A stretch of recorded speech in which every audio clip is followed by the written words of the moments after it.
So for our aromatics, we need some garlic. So I'm using 6 large cloves of fresh garlic. You can add more or less, it's up to you, along with a 4-inch knob of fresh ginger, and then also 6 scallions or green onions, whatever you call them, and then also some jalapeno for extra spice and kick, but you can actually use Szechuan peppercorns if you have that available for you. And then also some star anise, I don't know what you call these, star anise cloves, pods, I think it's pods. But basically we need 3 of these little guys, and they're super licoricey in flavor, and kind of like allspice, clove, and licorice if they all had a baby or something. And then also some chili bean sauce, which you can usually find at most Asian supermarkets, Chinese supermarkets, and it has that nice fermented bean sauce aroma to it. It's hard to explain unless you actually had it, and it's very spicy. So we need a little bit of sugar here to offset some of that spice, some dark brown sugar, as well as some soy sauce, obviously for salt and flavor. And then some sake wine. I'm using a seasoned sake here, but you can definitely use some Shaoxing Chinese cooking wine if you want to be more authentic. And also some tomato paste for some acidity for a beef stew. And then to make a more well-rounded meal, I'm just adding some bok choy, baby bok choy, along with some men or noodles. Men is Cantonese for noodles. And then also we need, of course, the star of the show here, so some beef shank, about 2 to 2.5 pounds of beef shank. That's hopefully trimmed for you when you buy it. So just to get started, we're going to lob off the ends of our garlic cloves, just give them a good smash on the board, and just peel them to remove their skin and just set that aside. We don't have to mince or anything like that because it's going to be boiling in our stew for about 1 to 1.5 hours, or closer to 2 hours. So now I'm just peeling my ginger, just using the back of a spoon. I find it's the easiest way to not waste any of that precious flesh that we have here with our ginger. And just go ahead and slice it into round coins. Doesn't have to be perfect. Don't fret too much over it. Basically, we're just going to simmer it in our beef broth later. So now I'm just slicing up my jalapeno peppers, and like I said, you don't have to use 2 jalapenos. You could use 1, you could use no peppers. It's up to you. I don't know what your spice level is, and trust me, like every jalapeno is a little bit different, or every pepper is a little bit different in how spicy it is, but oh my goodness, this is pretty darn spicy, I'll be honest. Even for somebody who is pretty spice tolerant, it's pretty spicy. So now I'm just slicing up the whites of the scallions or green onions. What do you call them? Scallions? Green onions? Why are there different names? I don't know. But basically just slice up the white ends, and we're going to cook the white end and just reserve most of that green, the other half of it for garnishing later.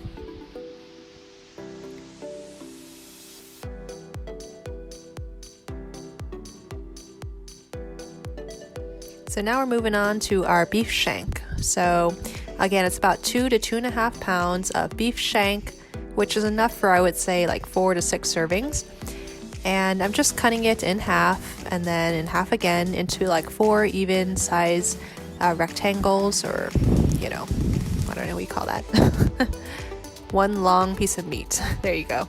And you can see all those tendon. It's not actually fat, it's mostly like tendon, I believe, and it's actually pretty tough. It's a tough piece of meat, and so you do need to make sure that you simmer it long enough in your broth until it's nice and fork tender. So now just cutting it lengthwise and then into little 1-inch cubes. And you don't have to be too precise here, as long as you cut it into the same even size pieces, like same depth and everything like that, and that way it cooks out all at the same rate and it's all done at the same time. So just pick a size and stick with it, basically. So now once all my ingredients are prepped and it's super fast and easy, you just want to grab your, I'm using a Dutch oven or whatever, like heavy bottom stove pot that you have. Add a few tablespoons of some sort of oil and just stir in all your aromatics, so that garlic, the ginger, the jalapenos, and the scallion whites. Just cook that for about, a couple minutes, 3 minutes or so. And then once it's all nice and fragrant, you want to add your star anise pods. So it's going to be a total of 3 star anise pods. Just cook that for about 30 seconds. You don't want to burn it, and just keep your heat at about medium to medium high. And once it's nice and fragrant, you want to add your tomato paste. So it's roughly 2 tablespoons of tomato paste, along with 3 tablespoons, or you could put a little bit less if you want a little bit less spicy, of the chili bean sauce. And just be warned, it's also like pretty salty too, because it is fermented. So you need that salt to ferment it. What can I say? So go ahead and stir that around for about another 30 seconds to 1 minute, just to cook off some of that tomato paste, some of that raw edge of the tomato paste. You don't want to eat raw tomato paste, it's not very tasty. So cook it for about, again, 30 seconds to 1 minute. Don't worry about that fond or that, browning on the bottom of the pan, because it's going to be deglazed with some water. And I added initially 2.5 cups of water, but I realized later on that I do need closer to 4 to 4.5 cups of water total, to make sure that I have enough soup broth for everyone. And it's pretty salty, so I prefer a little bit more water just to dilute it. So I'm adding here just 2 tablespoons of dark brown sugar. I like the dark brown sugar or even light brown sugar because it has more depth of flavor with the molasses, and it helps to counteract some of that spice from the chili bean sauce and the jalapeno. And now I'm just adding equal parts, so 1/3 of a cup of soy sauce, light soy sauce, along with 1/3 of a cup of sake, or again, you could use that Chinese cooking wine, the Shaoxing wine. Just give it a quick stir, just to combine everything. And it's at this point, it's smelling pretty darn fragrant and aromatic from the ginger. Definitely that star anise just like hits you back in the face. It's so strong, but it's so good. Now just cover it and set it at high heat until it's at a rolling boil. And once it's at a rolling boil, you just want to add your beef in. So just go ahead and dump all your beef in. And at this point, you're pretty much done with most things. All you need to do is just wait for it for about 2 hours until that beef is nice and fork tender. Just go ahead and nestle it in and into like an even, surface. So it's all pretty much submerged in that liquid. And like I said, beef shank is pretty tough naturally, so make sure to simmer it for at least 1.5 to 2 hours until it's nice and fork tender. I do like to lower my heats to about like medium low, just so it's at a nice gentle simmer like you see there.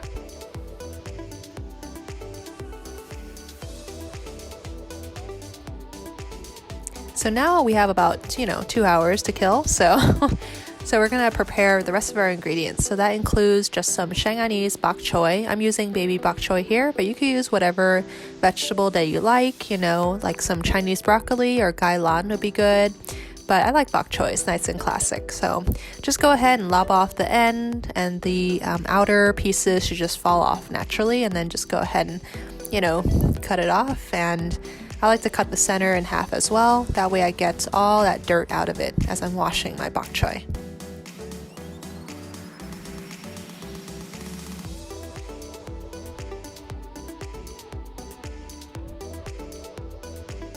So now about 2 hours later, this is what my stew looked like. And you can see there, the beef is definitely cooked through.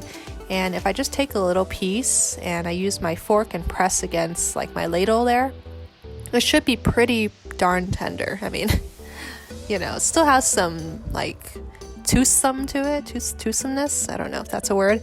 It still has a bite to it, but it's also pretty tender if you were to just like bite down onto it. So now I'm just removing the beef, now that's all the way cooked through and tender, removing it from the broth. And at this point, it's a good idea to strain your broth, so that way nobody's chewing down on like a whole chunk of ginger. That's not very pleasant. So I'm just straining my broth.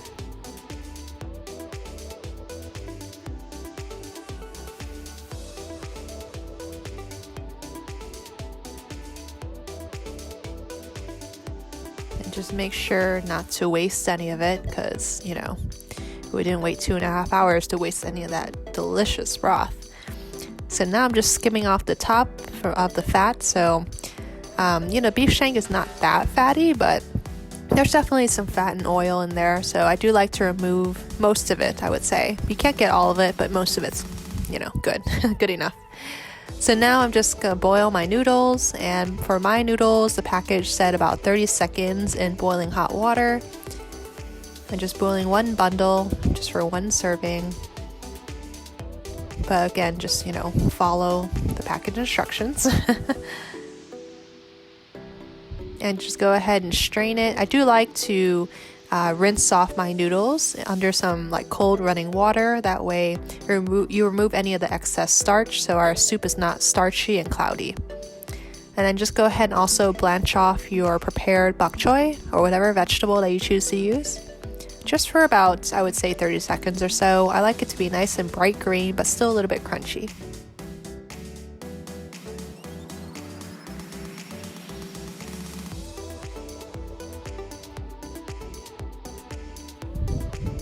Alright, so once you've done that, you're 90% there from eating. There you go. You're almost there. So I put my noodles in the bowl along with the bok choy.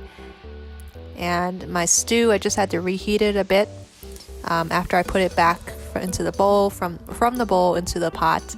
Just so it's nice and steaming hot, and just go ahead and fill your bowls up with as much beef and delicious spicy broth as you can fill it to. And get ready to have one of the best beef stews or beef noodle soups that you've ever had. I mean, it's so good. Nice and spicy. It's nice and deep and complex. I love that just warming feeling that you get when you eat something with star anise in it. And obviously it's pretty warming because it's pretty darn spicy too, but it's so good.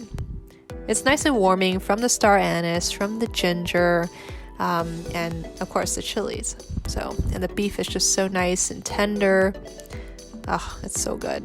It makes for the perfect cold weather meal. And we've been having pretty chilly summer here recently in San Francisco. So definitely makes a nice comforting meal. Nice comfort food, So if you like this video, make sure to give it a big thumbs up, smash that thumbs up button, destroy it, do whatever you can, just make sure to hit it. As well as that subscribe button if you want new recipes and new videos every week. And if you try this recipe, let me know in the comments below, tell me what you think. And if you have any future video suggestions, I'd love to know as well. So I'll see you back here next time. Bye.